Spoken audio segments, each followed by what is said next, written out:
하나님 말씀 열왕기하 17장 1절에서 24절 말씀입니다.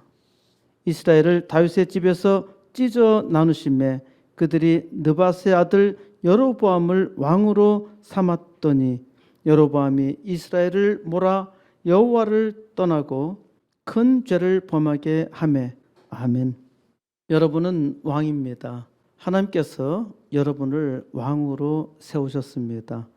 하나님께서 나를 이 시대에 우리의 왕을 위하여 왕으로 세우셨다는 것을 믿을 때 우리는 이 땅에서 예수님과 더불어 왕 노릇을 할 수 있습니다. 왕이란 주권적인 힘을 가진 자라고 할 수 있죠. 사람이 사는 곳에는 어디든 왕이 있습니다. 가정에도 왕이 있고 직장에 가도 왕이 있습니다. 때로는 갓 태어난 아이가 왕노릇을 하기도 하지요. 아이들이 천진난만하게 노는 곳에 또 왕이 있습니다. 왜 그런가요? 사람은 누구나 왕이 되고 싶어 하기 때문입니다. 하나님께서 사람에게 은혜를 베풀어 주셔서 사람만이 이 땅에서 다스릴 수 있는 능력, 리더로서의 능력을 갖게 하셨고, 그래서 누구든 왕이 되고 싶어 하지요. 아니, 모든 사람이 왕은 아니잖아요. 그렇죠? 모든 사람이 다 왕노릇할 수는 없지 않나요? 왕노릇하기 어려운 사람은 아주 뛰어난 왕을 추종함으로써 대리 만족을 합니다. 그러니까 사람들은 어떤 뛰어난 사람들을 추종하려는 경향이 있습니다. 예전에는 왕복을 입은 사람이 왕이 되었죠. 아무나 왕복을 입을 수 없었죠. 요즘은 어떤 사람은 메이커 옷을 입고서 왕의 권세를 누리고 있다고 생각합니다. 이와 마찬가지로 아주 좋은 차나 거대한 주택이나 심지어 향수 하나로도 왕의 특권을 누리고자 합니다. 사람들이 스포츠에 열광하는 것도 왕의 욕구가 나타나는 것이죠. 어떤 선수가 최고가 되었을 때 자기도 그와 동일시하여 최고의 기쁨을 누리는 것입니다. 자기가 좋아하는 선수가 실패한다면 너무너무 안타깝고 때로는 고통스럽기까지 하지요. 지금은 고전적인 표현이 되었습니다마는 고객은 왕이라 하죠. 돈을 가진 자가 왕이라는 말입니다. 지금도 판매자에게는 여전히 고객이 왕이죠. 발명을 잘 하는 사람을 발명왕이라 하고 댄싱을 잘 하는 여자를 댄싱 퀸이라고 합니다. 심지어 도박왕도 있죠. 산업이 발달할 당시에는 노하우를 가진 자가 기술왕이었고 인터넷 시대에는 정보를 가진 자가 정보왕이었죠. 이제는 유튜브가 일상화되면서 유튜버가 왕입니다. 현대에 있어서 왕의 공통점은 영향력을 미치고 있는 사람이죠. 영어로는 인플루언서, 요새 인플루언서라는 말이 유행하고 있죠. 여러분은 왕입니다. 나는 여전히 아무것도 아닌데 또 아무것도 하는 일도 없고 심지어 무기력한 늙은이에 불과한데 내가 무슨 왕이라고 하는 것입니까? 기도를 잘 하면은 기도 왕이고 전도를 잘 하면은 전도 왕이죠. 어떠한 섬김이든지 어떠한 가르침이든지 잘 권면하든지 잘 돌보든지 사람들에게 뭔가 선한 영향력을 미치고 있다면 왕입니다. 코스모스 교회는 부흥이 사명입니다. 그래서 교회 부흥을 위해서 기도하거나 동력하거나 후원하거나 전도하거나 참여하거나 선한 영향력을 여러 가지로 미치고 있다면 왕노릇을 하고 있는 것입니다. 무슨 일을 하든 선한 일을 한다면 담대하게 하나님 앞에 믿음으로 해야 하고요. 믿음으로 할 때 하나님의 큰 능력을 발할 수 있죠. 하나님께서 사람을 택하시고 왕으로 삼으셨는데 하나님의 택함을 받은 백성들이 왕노릇을 잘 하지 못하고 있습니다. 하나님을 경외하지 않고 코로나와 세상 풍속을 두려워하고 있습니다. 하나님께서 왕으로 삼았더니 왕 노릇하지 못할 때 어떠한 일이 일어나는가 열왕기가 보여줍니다. 열왕기는 말 그대로 왕들의 책이지요. 열왕기에는 북왕국 9왕조, 9개 왕조 19명의 왕이 나오고요. 남왕국은 1개 왕조 20명의 왕이 등장하는데 결국 왕 때문에 하나님께서 사무엘 선지자를 통해서 우려했던 바와 같이 남북 분열 왕국 모두 다 망하고 맙니다. 그러니까 열왕기에 결국은 왕 때문에 망한다는 사실이죠. 북이스라엘 왕국에서는 왕을 죽인 자가 왕이 되었습니다. 남왕국 유다 왕국은 왕을 죽여도 왕이 될 수 없었죠. 왜 그런가요? 남왕국의 왕은 죽어도 다윗의 후손이어야 했기 때문입니다. 하나님께서 다윗 왕에게 약속하셨기 때문에 남왕국 유다는 반드시 다윗의 후손이어야 했습니다. 북왕국 이스라엘은 7명의 왕들이 살해당했고 왕을 죽인 자가 새로운 왕조를 열어서 208년 동안 9왕조가 있었습니다. 북이스라엘 왕국의 초대 왕은 여로보암이었죠. 그의 아들 2대 왕 나답은 3대 왕 바하사에게 살해당했고 바하사 왕의 아들 4대 엘라는 5대 시므리에게 살해당했고 5대 시므리 왕은 7일 동안 왕노릇하다가 6대 오므리에게 포위되어서 자살했고 7대 아합은 전쟁에서 화살에 맞아 죽었고 아합의 아들 8대 아하시아는 2년간 통치하다가 다락에서 떨어져 죽었고 9대 왕 여호람은 10대 왕 예후에게 살해당했습니다. 예후 왕조는 예언대로 4대를 유지하다가 14대 스가랴에 와서 6개월 동안 왕노릇하다가 15대 살룸에게 살해당했고 15대 살룸 왕은 1개월 동안 왕노릇하다가 16대 무나엠에게 살해당했고 17대 부가이아 왕은 18대 베가에게 살해당했고 18대 베가 왕은 19대 호세아에게 살해당했습니다. 208년이라는 짧은 기간 동안에 어떻게 7명의 왕들이 살해당하고 왕조가 바뀔 수 있었을까요? 이 정도라면은 누가 왕이 되고 싶었겠습니까? 하지만 죽어도 왕이 되어야 한다고 생각하는 사람은 아주 많습니다.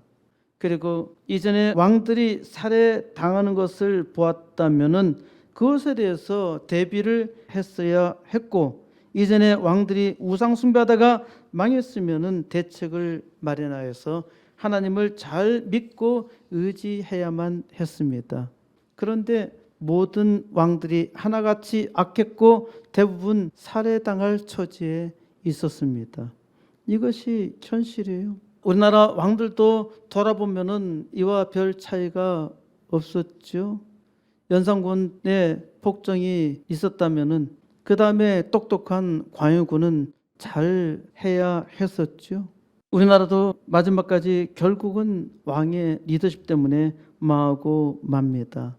이것은 사람이 참으로 어리석다는 증거입니다. 하나님께서 많은 은혜를 주셨음에도 불구하고 사람이 잘 감당하지 못해요. 왕들도 그랬는데 나 같은 무지랭이는 더욱더 비참하지 않을까요? 그렇죠. 오늘날 하나님의 백성들도 이스라엘의 왕들과 다를 바가 없습니다. 그러면 절망적이네요. 이렇게 절망적인 내게 주님께서 함께 하시며 항상 은혜를 주신다는 것입니다. 내가 아주 변덕스럽기도 하지만은 은혜를 받을 때는 용수철처럼 다시 은혜로 돌아와서 은혜를 사모한다는 것입니다. 또한 하나님께서 열 왕을 통해서 오늘 내게 계시의 말씀을 주십니다. 이는 단지 교훈으로서 주시는 것이 아니라 내 삶에 왕을 통해서 내게 개입하시며 나를 바꾸십니다. 그리하여 더욱더 주님을 의지할 소망을 갖게 하시지요. 그러니까 하나님의 말씀을 듣기만 하면은 위로를 받고 힘을 얻는 것입니다. 오늘은 이스라엘 왕국을 망하게 하는 호세아 왕을 만날 것입니다. 호세아가 무슨 뜻입니까? 호세아는 구원이라는 뜻인데 이스라엘을 구원하기는커녕 망하게 만들었어요. 호세아와 같이 구원의 뜻을 갖는 이름이 예수입니다. 호세아 왕은 멸망의 표상이 되었지만은 우리의 왕 예수께서는 우리의 구원이 되사 우리와 함께 왕노릇하십니다. 예수님은 바로 우리를 왕으로 삼으셔서 우리로 하여금 왕노릇하게 하시려고 우리에게 친히 들어오셔서 우리에게 풍성한 은혜를 주시며 함께 왕노릇하십니다. 이제 하나님께서 우리에게 주신 계시의 말씀으로 들어갑니다. 열왕기하 17장 1절 유다의 왕 아하스 제12년에 엘라의 아들 호세아가 사마리아에서 이스라엘 왕이 되어 9년간 다스리며 호세아는 분열 이스라엘 왕국의 19번째 왕이자 마지막 왕으로 아시리아 제국에 의해서 완전히 멸망당했습니다. 호세아는 엘라의 아들로 반란을 일으켜서 18대 왕 베가를 죽이고 왕이 되었습니다. 베가 왕은 아람 왕국의 느신 왕과 함께 예루살렘에 쳐들어갔는데 능히 이기지 못합니다. 이는 베가 왕이 이길 수 없는 전쟁을 한 것입니다. 왜 베가 왕이 남왕국 이스라엘을 쳐들어갔는데 이길 수 없는 전쟁이라고 하나요? 베가 왕은 이스라엘 8왕조인 베가 왕조를 세워서 20년 동안 왕노릇하였지만은 그러니까 베가 왕은 지금 8번째나 왕조가 북이스라엘은 8번째나 바뀌어서 20년 동안 자기가 왕노릇했지만은 남왕국 유다는 오로지 다윗 왕의 혈통으로 하나님께서 지키시니까 이길 수 없었던 것입니다. 베가는 북아시아 왕을 죽이고 왕이 되었는데 이처럼 자기 지혜와 자기의 생각으로 능히 할 수 있다고 믿었던 것입니다. 이는 어찌 보면은 북조선이 남한을 공격하여 패배한 한국전쟁과 비슷하지요. 김일성의 생각으로는 일주일이면 남한을 완전히 정복할 수 있다고 믿었습니다. 충분히 정복할 수 있었어요. 그런데 정복하지 못했단 말입니다. 왜 정복하지 못했나요? 하나님께서 지켜주셔서 기적적으로 남한은 자유를 유지할 수 있었던 것입니다. 베가 왕이 아람 왕국과 연합작전으로 예루살렘으로 쳐들어왔을 때 유다 왕 아하스는 아시리아의 왕 디글랏 빌레셀에게 사자를 보내서 도움을 요청합니다. 그러니까 북이스라엘의 베가 왕은 더 위쪽에 있는 다마스커스가 수도인 아람 왕국, 옛날 고대 아람 왕국은 굉장히 강력한 왕국이고요. 영어 성경 보면은 시리아로 나옵니다. 시리아는 신약 성경에서는 수리아라는 이름으로 나옵니다. 그래서 제가 성경을 읽을 때 아수르라는 말도 세계사에 나오는 옛날부터 지금까지 표현 그대로 아시리아, 또 다메섹도 다메섹이라 읽지 않고 다마스커스, 애굽은 이집트라고 읽으라고 했죠. 또 바로는 바로 왕이 아니라 파라오입니다. 파라오. 그래서 파라오로 읽도록 했습니다. 오늘 여기 읽을 때 여러 번 나오게 되는데 여러분들이 이 부분에 대해서 제가 말씀드린 대로 읽으시기 바랍니다. 아람 왕국이 고대는 굉장히 강력한 왕국이었고요. 구약 성경의 일부는 아람어로 기록되어 있습니다. 이 말은 아람어가 당시의 세계 표준이었다는 말이죠. 이 아람어가 세계 표준인 다음에 세계 표준어가 된 것은 헬라어였습니다. 헬라는 원래 그리스 지방의 작은 도시에 불과해요. 그래서 이 헬라어를 다른 말로는 그리스어라고 그러죠. 그리스어는 영어로는 그리크라고 그러잖아요. 그리크, 그리스어, 헬라어 다 같은 말입니다. 알렉산더 대왕이 세운 제국이 헬라 제국이고요. 헬라 제국이 동서양을 최초로 통일했습니다. 동서양을 통일하면서 문화적 통일을 이룹니다. 그중에 첫 번째가 바로 언어의 통일이었고요. 언어를 통일시킨 것 때문에 신약성경이 헬라어로 기록됐고 헬라어가 만국 공통어가 되니까 헬라어로 쓴 거는 다 읽을 수 있도록 당시에 그렇게 되어 있습니다. 그러니까 지식인층에서는 헬라어를 다 읽을 수 있도록 되었던 거예요. 그러니까 베가왕은 아람 왕국이 강하니까 아람 왕국에 의지해서 저 남왕국을 뺏으려고 침공을 했었던 것이죠. 그런데 유다 왕 아하스는 아시리아 왕 디글랏 빌레셀에게 사자를 보내서 도움을 요청합니다. 아하스 왕이 아시리아 왕 빌레셀에게 이제 봉신으로서 섬기는 신으로서 섬기겠다 하면서 우리말의 성에서는 신하로서 섬기겠다고 하며, 그런데 국가에서는 신하의 국가지만 신하로서 섬긴다는 표현은 안 하고요. 그래서 봉신으로 섬기겠다고 하면서 성전과 왕궁의 예물을 모아서 빌레셀 왕에게 바치니까 빌레셀 왕이 다마스커스를 점령하고 아람 왕 르신을 죽입니다. 이로써 한때 아주 강력했던 아람 왕국은 완전히 멸망하게 됩니다. 열왕기 하 15장 29절로 갑니다. 이스라엘 왕 베가 때에 아시리아 왕 디글랏 빌레셀이 와서 이온과 아벨빗 마아가와 야노아와 게데스와 하솔과 길앗과 갈리와 납달리 온 땅을 점령하고 그 백성을 사로잡아 아시리아로 옮겼더라. 아시리아 제국의 디글랏 빌레셀 왕은 이스라엘의 갈릴리, 납달리 전체 북부 요단 동편 북부 지역을 점령했습니다. 이제 아시리아 제국은 떠오르는 제국입니다. 결국 이 아시리아가 이스라엘을 멸망시키게 됐죠.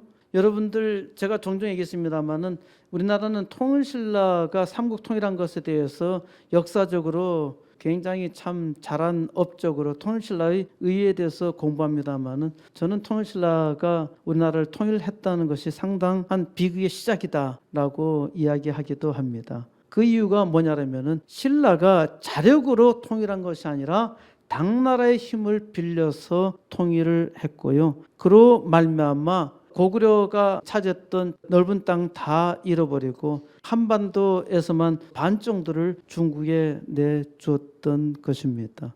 그래도 당나라가 계속적으로 신라에 요구하자 신라가 그 다음에는 그럼 한번 싸움 붙자 그랬더니 더 이상 요구가 없었던 것이죠. 통일신라 이후로 우리나라는 계속적으로 중국에 여수게 되어 있고요. 시진핑이 트럼프를 만났을 때도 조선은 코리아가 아니라 자기들의 신화국이라는 점을 강조했습니다. 이것이 동북아 공정의 일환으로 계속 얘기하고 있는 겁니다. 아시리아 제국이 유다 왕 아하스가 북이스라엘 왕국의 베가 왕이 쳐들어오니까 아시리아 제국의 빌레셀 왕에게 부탁을 했죠. 그래서 빌레셀 왕이 아람 왕국의 수도 다마스커스를 깨부수고 거기서 끝낸 게 아니라 이스라엘 땅으로 내려와서 점령을 한 겁니다. 상당히 많은 땅을 점령을 했고요. 아시리아는 민족 혼합 정책을 쓰는데 이것도 상당히 중요한 의미가 있습니다. 이스라엘 사람 13,520명을 포로로 끌어갔습니다. 열왕기 하 15장 30절 우시아의 아들 요담 제20년에 엘라의 아들 호세아가 반역하여 르말랴의 아들 베가를 쳐서 죽이고 대신하여 왕이 되니라. 베가 왕이 전쟁에서 졌죠. 전쟁에서 지면은 왕권이 약해지잖아요. 그래서 주전 732년경 엘라의 아들 호세아가 반역하여 베가 왕을 쳐 죽입니다. 그리고 왕이 되었어요.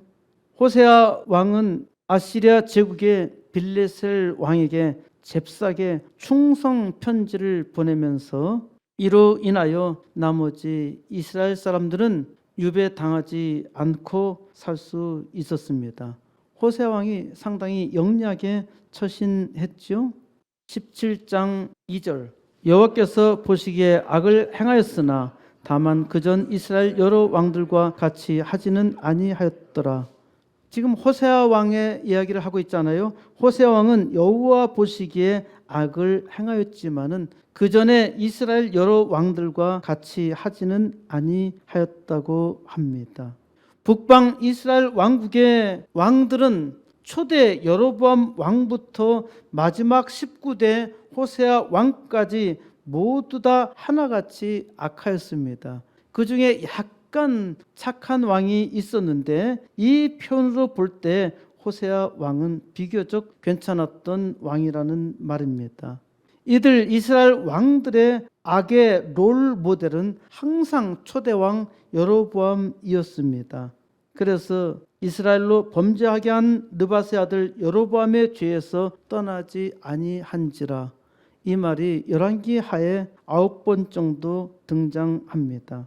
여로보암의 죄는 열왕기 하에서 곧 이스라엘이 망할 즈음에 망하게 된 주 원인으로 자주 나타납니다. 호세아 왕은 여로보암과 달리 모든 왕만큼 죽일 정도로 악했다는 것은 아니라는 것을 여기서 말하고 있습니다. 3절, 아시리아의 왕 살만에셀이 올라오니 호세아가 그에게 종이 되어 조공을 드리더니, 아시리아의 왕 빌레셀에서 살만에셀로 바뀌었죠. 이스라엘의 호세아 왕은 잽싸게 대처해서 봉신으로 섬기겠다며 조공을 드립니다. 아주 호세아 왕이 꾀가 많죠. 4절, 그가 이집트의 왕 소에게 사자들을 보내고 해마다 하던 대로 아시리아 왕에게 조공을 드리지 아니하며 아시리아 왕이 호세아가 배반함을 보고 그를 옥에 감금하여 두고, 호세아 왕은 이집트 왕 말이 아니라 소에게 사신을 보냅니다. 해마다 호세아 왕은 아시리아 왕에게 조공을 바쳤는데 이집트 왕 소와 상호 밀약을 맺고 나서 아시리아 왕에게 조공을 보내지 않았습니다. 아시리아 왕은 호세아 왕의 음모를 알았고 즉시 호세아 왕을 붙잡아 감옥에 가두었습니다. 호세아 왕은 나름 꾀를 잘 쓴 것이죠. 하지만은 이것은 망할 꾀였습니다. 왜 그런가요? 아시리아 제국은 이제 떠오르는 태양이었고요. 이집트 제국과 아람 제국은 망해가는 나라였습니다. 지금 남조선 왕이 중공과 북조선에 조공을 바치며 꾀를 쓰고 있는데 잘 생각해야 합니다. 역사를 돌이켜보면 사람들이 망할 줄을 알고도 망할 짓을 합니다. 이스라엘 왕이 이를 실증하고 있고 호세 왕은 왕으로서 비교적 잘 했지만은 결국 망하게 만들고 말았습니다. 5절, 아시리아 왕이 올라와 그 온 땅에 두루다니고 사마리아로 올라와 그곳을 3년간 에워쌌더라. 6절, 호세아 제9년에 아시리아 왕이 사마리아를 점령하고 이스라엘 사람을 사로잡아 아시리아로 끌어다가 고산 강가에 있는 할라와 하불과 메대 사람의 여러 고을에 두었더라. 아시리아의 살만에셀 왕이 이스라엘 땅 전역을 침공했고 이스라엘의 수도 사마리아 성으로 올라와서 3년간 포위했습니다. 호세아 왕 제9년 이스라엘이 완전히 망했는데 이때가 주전 722년입니다. 아수르 제국의 살만에셀 왕의 뒤를 이은 사르곤 2세가 사마리아를 완전히 점령했는데 서령 문자로 남겨진 비문에 따르면은 사르곤 2세는 27,290명의 이스라엘 사람들을 사로잡아 아수르로 끌어갔습니다. 이스라엘의 포로는 고산 강가에 있는 할라와 하불과 메대 사람의 여러 고을에 두었다고 기록하고 있는데 아시리아 제국이 이라크 지방이고 그 더 오른쪽 동편으로 가면은 지금의 이란이 있는데 이란이 페르시아 지방입니다. 아시리아 제국 다음에 하류 지방, 메소포타미아 하류 지방에는 바빌론 제국이 세계를 제패하고 그 다음에 다시 동쪽에 페르시아 제국이 세계를 제패합니다.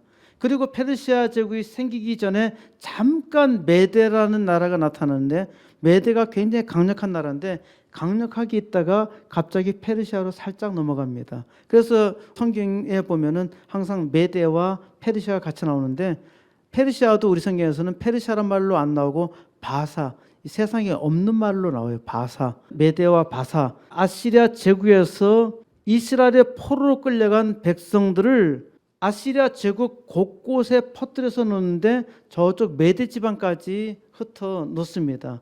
그러니까 완전히 이산 가족을 만들어 놓죠. 아시리아 제국의 소위 자기들이 침공한 지역에 대한 정책은 이주 혼합 정책입니다. 그러니까 민족들의 피를 몽땅 다 섞어가지고 그냥 하나로 만드는 일을 했던 것이죠. 이 아시리아 제국의 독특한 유배 정책이 있죠. 아시리아 제국은 민족 혼합 정책을 썼는데 이것으로 인해서 북이스라엘의 왕국 10개 지파가 완전히 역사에서 사라집니다. 이걸 만든 게 아시리아 제국이에요. 왜 이렇게 되었는가? 오늘 읽은 성경에서 이 내용들이 나오고 있습니다. 왜 그렇게 됐는가는 원인을 소개하고 있죠. 남방 유다 왕국은 나중에 바빌론 제국에 의해서 주전 586년에 망하는데 바빌론 제국은 예루살렘을 망하게 하고 예루살렘에 사는 주민을 딱 뽑아가지고 바빌론으로 그대로 오다가 이주시킵니다. 그리고 나중에 성경의 예언대로 70년 후에 이들이 여기서 신앙 연단을 받아가지고 하나님만 온전히 믿게 되었을 때 이들이 70년 후에 자기 땅으로 그대로 이렇게 들어옵니다. 그러니까 북방 이스라엘은 아시리아 제국에서 전 세계에 다 흩어져 버리고요. 나중에 사마리아에 남아 있는 사람은 아시리아 제국의 다른 사람들을 사마리아에 살게 합니다. 그러니까 사마리아에 거주면은 전부 다 혼혈이 돼 버리죠. 혼혈이 되니까 이스라엘은 피를 중요시 여기는데 북부에 사는 이 사마리아 족속들은 전부 다 혼혈족이란 말입니다. 그러니까 아주 천대하고 무시하고, 그래서 예수님께서 수가 동네를 지났을 때 수가 동네의 여인과 대화 속에서도 당신은 우리와 상종하지 않는데, 당신은 우리를 너무 천대해서, 당신 유대인들은 우리를 너무나 무시해가지고 우리를 사람 취급도 안 하는데 어떻게 나한테 물 좀 달라 합니까? 이 얘기가 이런 역사적 배경을 담고 있는 것이죠. 바빌론 포로 70년 후에 페르시아 제국의 키루스 왕 때 유다 족속은 그대로 돌아가게 됩니다. 이게 아주 신비로운 일이죠. 북방 이스라엘 10개 족속은 전 세계에 흩어져서 모두 흡수되어 버리고 남방 유다만 남아서 유다의 이름만 남습니다. 그렇다 그래서 이스라엘의 족속들이 완전히 다 없어진 것은 아닙니다. 자기의 부족 이름은 다 사라지고 없어요. 그런데 이 전쟁통에 어떤 사람은 남방 유다 예루살렘으로 피신한 사람이 있고, 또 나중에 키루스 왕 때 유다 백성이 돌아오는 내용을 보면은 거기에 이름이 쭉 나오는데요. 이스라엘 지파의 이름으로 예측되는 이름들도 섞여 있습니다. 그러니까 어떤 사람은 항상 하나님만 섬기는 신앙으로 살았다는 것을 보여주고 있는 것이죠. 그리고 포로 이후에 다시 귀환되어서 돌아온 이후에는 이스라엘 족속은 없고 이스라엘과 유다는 같은 이름으로 사용됩니다. 그래서 유다와 이스라엘은 다시 하나로 통일되는데 이것이 에스겔 선지자를 통해서 예언되었던 것이죠.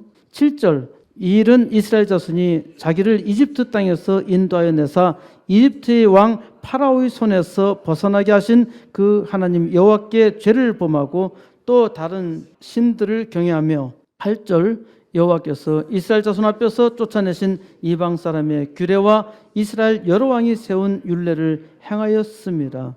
이는 이스라엘이 패망한 이유이죠.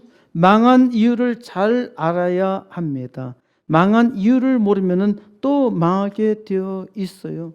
대한제국이 망한 이유를 모르면 대한민국도 망할 수 있단 말입니다. 이스라엘의 정체성은 하나님께서 이집트에서 종살이 하던 아브라함의 후손을 인도해 내던 때부터 시작합니다.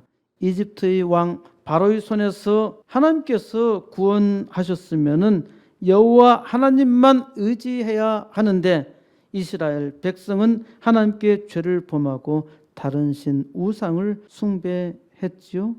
하나님께서 이스라엘을 이집트 제국에서 건져내어 가나안 땅에 들어가게 했습니다. 당시 가나안 땅은 세계의 중심이었던 축복의 땅이었습니다. 고대 페니키아 문명이라든가 또 영어 알파벳의 기원도 이곳에서 시작하고 있죠. 그리고 세계 최초의 철기 문명도 바로 이 가나안 땅에서 시작됩니다. 그리고 고대는 살만한 축복의 땅이었고 하나님께서 가나안 땅으로 이스라엘 백성을 들여보내사 하나님의 영광을 위해서 살게 하셨는데 이스라엘 백성은 이방 사람들을 보면서 세상 사람들의 삶의 방식으로 살고 또 이스라엘 왕이 세운 우상 숭배를 행했던 것입니다. 이것이 망할 짓이죠. 북왕국에 이렇게 악했음에도 불구하고 208년간 존속할 수 있었던 것은 하나님께서 혹시나 하고 참으셨던 것입니다. 9절 이스라엘의 자손이 점차로 불의를 행하여 그 하나님 여호와를 배역하여 모든 성읍의 망대로부터 견관성에 이르도록 산당을 세우고 10절 모든 산 위와 모든 푸른 나무 아래 목상과 아세라상을 세우고 11절 또 여호와께서 그들 앞에서 물리치신 이방 사람같이 그곳 모든 산당에서 분향하며 또 악을 행하여 여호와를 경노하게 하였으며 12절 또 우상을 섬겼으니 이는 여호와께서 그들에게 행하지 말라고 말씀하신 일이라. 하지만 이스라엘 백성은 갈수록 태산이었습니다. 점차로 불의를 행했지요. 우상 숭배를 하지 말라고 했는데 오히려 모든 성읍에 망대와 산당을 세웠던 것입니다. 13절 여호와께서 각 선자와 각 선견자를 통하여 이스라엘과 유다에게 지정하여 이르시기를 너희는 돌이켜 너희 악한 길에서 떠나 나의 명령과 율례를 지키되 내가 너희 조상들에게 명령하고 또 내 종 선자들을 통하여 너에게 전한 모든 율법대로 행하라 하셨으나 14절 그들이 듣지 아니하고 그들의 목을 곧게 하기를 그들의 하나님 여호와를 믿지 아니하던 그들 조상들의 목같이 하여 15절 여호와의 율례와 여호와께서 그들이 조상들과 더불어 세우신 언약과 경계하신 말씀을 버리고 허무한 것을 뒤따라 허망하며 또 여호와께서 명령하사 따르지 말라 하신 사방 이방 사람들을 따라. 하나님께서 얼마나 이스라엘 백성에게 말씀하셨는지. 하지만 이스라엘 백성은 전혀 듣지 않습니다. 우리는 하나님께 기도하면서 하나님께서 복을 주시면은 아주 잘 믿고 잘 할 것 같지요? 제가 보기에는 전혀 아닙니다. 이스라엘의 역사 속에서도 보여주는 바는 사람들에게 하나님께서 많은 은혜를 주셨어도 사람들은 잘 감당하지 못했습니다. 사람들은 배가 부르면은 항상 타락했어요. 대표적인 예로 지금이 바로 소돔이 시대이잖아요. 허무한 것을 뒤따라 허망하며 이것이 이 시대의 코드입니다. 허무한 우상을 따라 헛되고 헛된 일을 만들지요. 사람들마다 굉장한 일을 하는 것처럼 생각하는데 헛된 일을 만들고 있어요. 하나님보다 더 귀한 것이 있다면은 그것이 바로 우상입니다. 세상 끝날 때 완전히 사라지는 것에 집착하니까 세상 떠날 때 허무한 것이죠. 16절 그들의 하나님 여호와의 모든 명령을 버리고 자기들 위하여 두 송아지 형상을 부어 만들고 또 아세라 목상을 만들고 하늘의 1월 성신을 경배하며 또 바알을 섬기고. 하나님을 믿지 않는 이방 사람은 모두 하나님의 명령을 버립니다. 지금도 코로나에 예배 드리는 사람을 조롱하며 모독하지요. 부산지방 박민수 판사는 코로나19 확산 방지는 매우 중요한 공공복리라고 말하면서 종교의 자유도 공공복리를 위해 필요한 경우 법률로 제한할 수 있다고 판시했는데, 종교의 자유를 제한하는 것은 자유가 아니라는 사실을 잘 모르고 있는 것입니다. 자유를 지키는 사람이 대통령이라고 생각할 수 있으나 아닙니다. 판사에게 있습니다. 정의의 저울을 가진 상징도 바로 판사인데, 판사에게 자유의 개념이 없다면 자유는 지킬 수 없습니다. 지금 미국도 마찬가지입니다.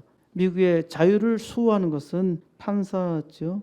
판사는 법에 따라서 판단한 사람이 아니라 판사는 정의에 따라서 재판하는 사람입니다. 판사가 잘못된 법에 따라서 재판한다면 그것은 권력을 가진 자의 시녀에 불과합니다. 코로나로 대면 예배를 드리는 교회를 징계하려고 할 것이 아니라 자기가 정의로 판단했는가를 생각해야 합니다. 판사의 생각에 법이 그런 거를 내가 어떻게 하나라고 생각하면 아무것도 할 수 없죠. 법이 잘못되었다는 것을 깨닫는다면 법을 바꿔야 하죠. 법을 바꿔야 한다 그래서 판사가 법을 만들 수 있는 것은 아닙니다. 다만 불법이라는 사실을 고발할 수는 있어요. 이것이 법을 판사가 지키는 방법입니다. 17절, 또 자기 자녀를 불가운데로 지나가게 하며 복술과 사술을 행하고 스스로 팔려 여호와 보시기에 악을 행하여 그를 경노하게 하였으므로, 자기의 자식을 불에 태워서 제사를 드리는 것입니다. 이거 완전히 미친 짓이죠. 그런데 자식을 불로 태워 드리는 제사를 드리는 사람은 아주 잘하고 있다고 생각합니다. 이러한 착각은 지금도 여전히 이루어지고 있어요. 거짓 사상과 소돔이 교육 등은 자녀를 확실하게 죽이는 일이죠. 복술과 사술이라고 했는데 이는 마법과 점치는 일을 말하고 있죠. 지금도 점치는 일이 우리나라에서 가장 유행하고 있고, 사람들마다 자기를 팔아서 악을 행하고 있죠. 하나님 보시기에 당연히 악하지만은 사람이 보기에도 끔찍하게 악한 일입니다. 18절, 여호와께서 이스라엘에게 심히 노하사 그들을 그의 앞에서 제거하시니 오직 유다 지파 외에는 남은 자가 없으니라. 하나님께서 이스라엘에게 심히 진노하셔서 심판하시기로 작정하십니다. 그래서 유다 지파 외에는 남은 자가 없으니라. 유다 지파 외에는 남은 자가 없게 됩니다. 예언의 말씀 그대로 이스라엘의 11개 지파는 완전히 사라졌고 오로지 유다 지파만 남게 되었죠. 세상이 이렇게 될 줄 누가 알았나요? 하나님께서 망한다고 그렇게 경고해도 듣지 않으니까 망할 수밖에 없는 것입니다. 19절, 유다도 그들이 하나님 여호와의 명령을 지키지 아니하고 이스라엘 사람들이 만든 관습을 행하였으므로. 20절, 여호와께서 이스라엘의 온 족속을 버리사 괴롭게 하시며 노략군의 손에 넘기시고 마침내 그의 앞에서 쫓아내시니라. 남방의 유다 왕국의 왕들은 20명의 왕 중에서 그래도 8명은 착했는데, 남방의 유다도 점점 북이스라엘을 닮아가면서 악해지는 것입니다. 그래서 하나님께서 이스라엘의 온 족속을 버리시기로 작정하셨어요. 이스라엘을 노략군의 손에, 곧 아시리아 제국으로 인하여 노략하게 만든 것입니다. 그래서 아시리아 제국이 이스라엘을 약탈하면서 이스라엘 백성을 전 세계에 흩어버린 것이죠. 이스라엘을 하나님의 눈앞에서 다 사라지게 했어요. 이후로부터는 이스라엘이 없어져 버린 것입니다. 이스라엘은 아시리아 제국의 민족 혼합 정책으로 다 흩어져 버렸고, 이러한 상당한 시험 속에서도 순전한 믿음으로 살아난 사람도 있습니다. 이들은 모두 다 나중에 유다 족속 하나로 통합됩니다. 지금도 우리는 이스라엘이라 하기도 하고 또 유대인이라고 하기도 하지요. 에스겔 선자의 예언대로 하나로 통합된 것입니다. 21절 이스라엘을 다윗의 집에서 찢어 나누심에 그들이 느바세 아들 여로보암을 왕으로 삼았더니 여로보암이 이스라엘을 몰아 여호와를 떠나고 큰 죄를 범하게 하매 22절 이스라엘 자손이 여로보암이 행한 모든 죄를 따라 행하여 거기서 떠나지 아니하므로 하나님은 이스라엘을 다윗의 집에서 아이야 선자가 자기가 입은 새 옷을 잡아서 12조각으로 찢게 하고요. 그 중에 10조각을 여로보암에게 주도록 했지요. 이는 10지파를 여로보암에게 주어서 왕으로 삼겠다는 예언을 실물 모델로 보여주신 것입니다. 그러니까 여로보암 왕은 하나님께서 축복하셔서 왕으로 세우셨는데 여로보암은 왕이 되자 하나님의 축복을 무시하고 저주로 바꿨고 이스라엘을 200년 동안 고난에 빠지게 하다가 망하게 했지요.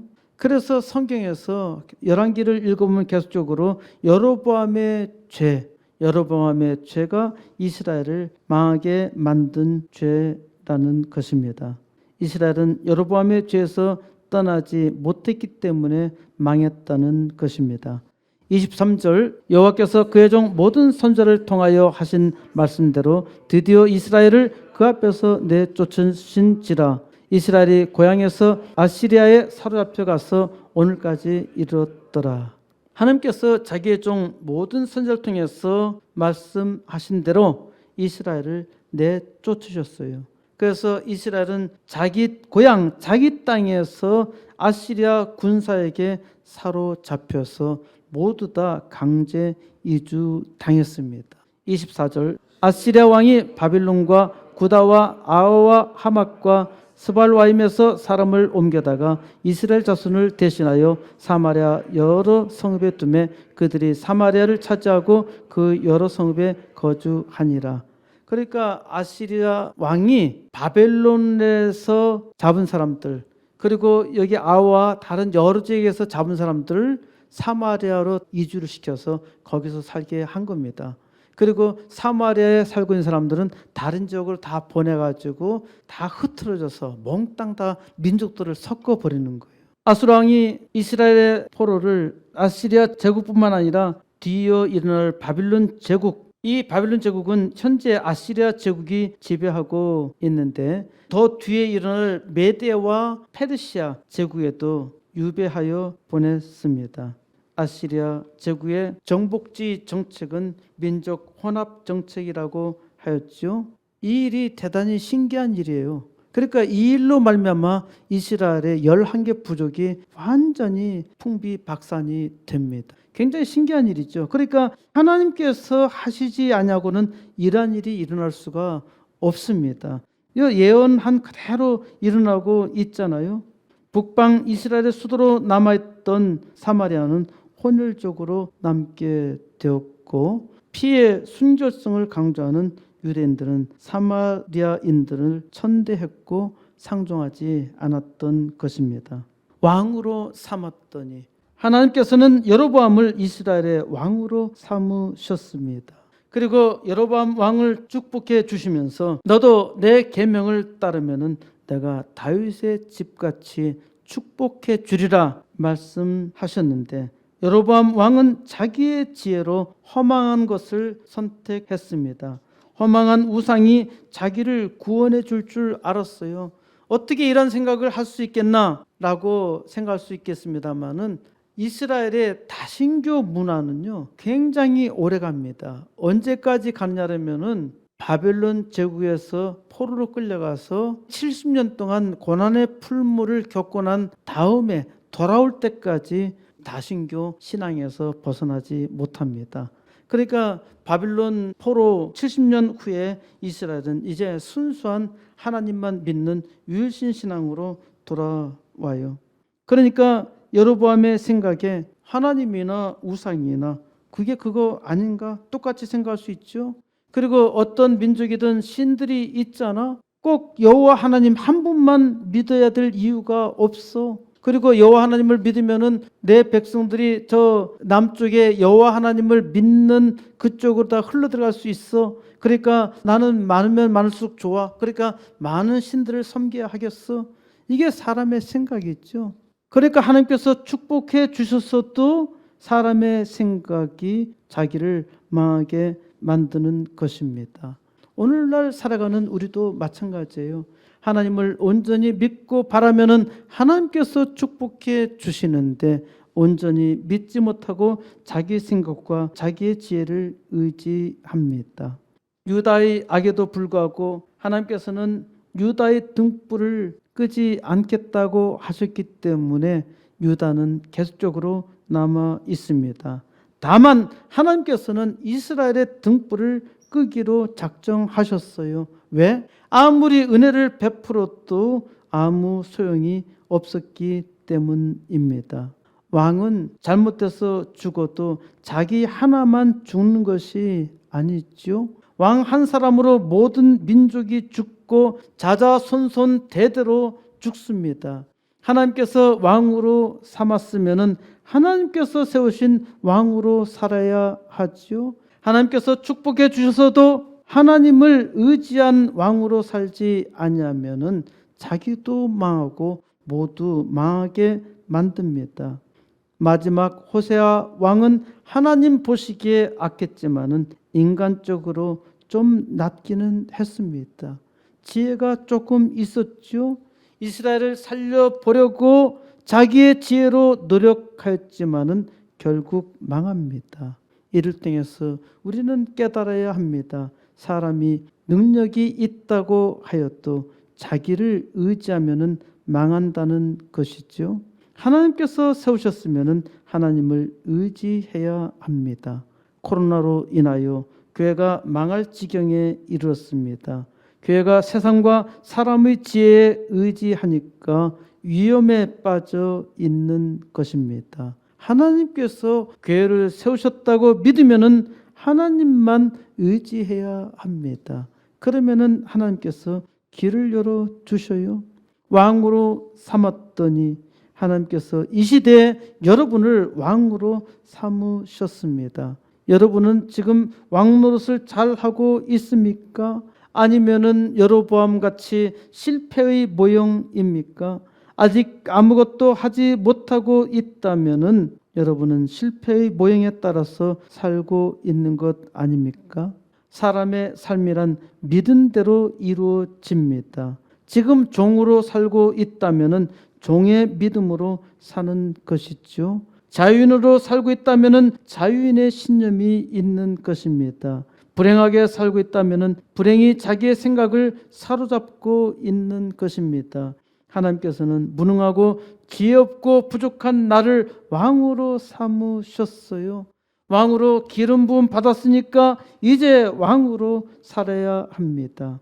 우리는 우리 주 왕 예수 그리스도를 위하여 우리 왕을 위하여 부름 받았습니다. 그러므로 이 시대 왕으로 부름받은 이들은 하나님께서 부르신 대로 각기 소명이 있습니다. 특히 코스모스 교회 성도로 부름받은 사람은 교회 부흥의 사명을 받았습니다. 80개 개척교회와 2개 학교 세우는 일은 부흥의 시작입니다. 하나님께서 이제 그 부르심을 입은 종들을 통해서 왕으로 당당하게 하나님을 의지하여 하나님의 영광 온전히 나타내어 속히 부흥의 역사 이루시기를 우리 주 예수 그리스도의 이름으로 간절히 축원드립니다.